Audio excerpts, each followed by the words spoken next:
You're planning your first trip to Rome and you might be wondering, how do you make the most out of your trip? I just got back from Rome, and while there's so much to see and do, not everything is worth your time. That's why I built the perfect 4-day itinerary. That way you can make the most out of your trip and truly experience this beautiful city. We're gonna cover must-see sites, hidden gems, the best food spots, tips to avoid tourist traps, the best ways to get around, and things I wish I knew before going to Rome. Let's start from the time you arrive in Rome.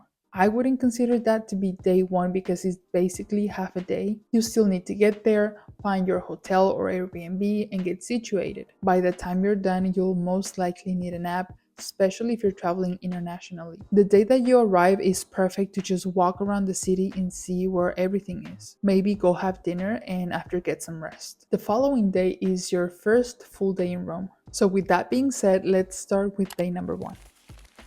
The best way to start your trip in Rome is with a step back in time, which means seeing the famous Colosseum. This is one of the most iconic landmarks in the world. So book your tickets in advance because, as you can imagine, it is always packed. The Colosseum offers a wide variety of ticket options. Some of them include the underground arena floor. Others give you access to the Roman Forum and the Palatine Hill. And others come with a tour guide. The Roman Forum and the Palatine Hill were once the social and political center of the Roman Empire, and they're right next to the Colosseum. I suggest dedicating a full day for this activity. The Colosseum on its own will take you a few hours to see. These sites are right next to each other, so it makes sense to separate a day to see them all. Plus, they will most likely come with the purchase of the ticket to the Colosseum. You can take a lunch break between places, and I think you can also separate these activities into different days in case this is too much for you to see all in one day. I suggest to get your tickets as early in the day as possible. That way you have time to see everything all in one day without feeling rushed. There is a highly rated restaurant 5 minutes away from the Colosseum called Trattoria Pizzeria Lucy that serves Roman classics such as pizza and pasta, which can be good options for lunch. You can end your first day in Rome with a walk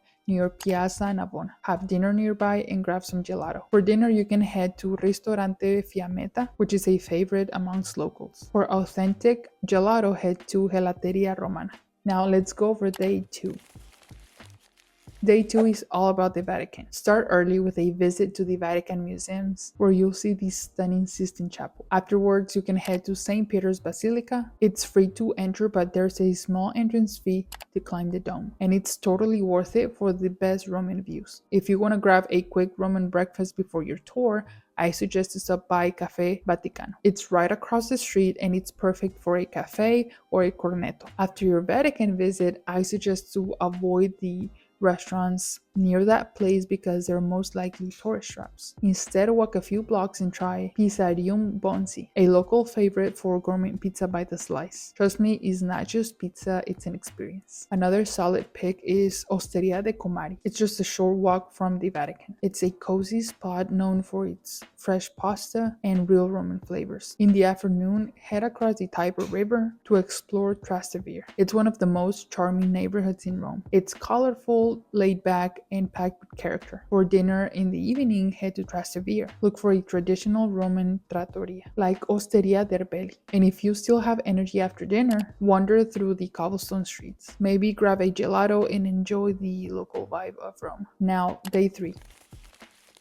Day 3 is all about classic Rome. Start your morning at the Trevi Fountain, and this is super important. Get there early. I'm talking about 6 a.m. in the morning. This place gets super packed with tourists, so if you really want to enjoy the Trevi Fountain peacefully, get there early. By 9 a.m. it will be packed wall to wall with people, so early is the key if you want a peaceful photo and just soak it all in. After that early morning stop, you'll definitely want a coffee and a bite to eat. Just walk a few minutes over to Pacifico Guerra. It's a small local bakery that serves cornetti, cafes, cappuccinos, super local and super affordable. Then walk over to the Spanish Steps. Climb to the top for a nice little view. And after, make your way to the Pantheon. The Pantheon is one of the best preserved ancient buildings in Rome, and it's absolutely beautiful inside. Book your tickets ahead of time. It's quick, affordable, and definitely worth it. For lunch, you're already in a great area for Roman food. If you're near the Pantheon, check out Armando al Pantheon. It's a classic family-run trattoria, well known amongst locals. After lunch, wander around Campo de Flori or head over to Piazza Farnese. You can pop into little boutiques, grab a coffee, or maybe just enjoy the Roman street life. La Carbonara is a great option for dinner. And finally, let's go over day number 4.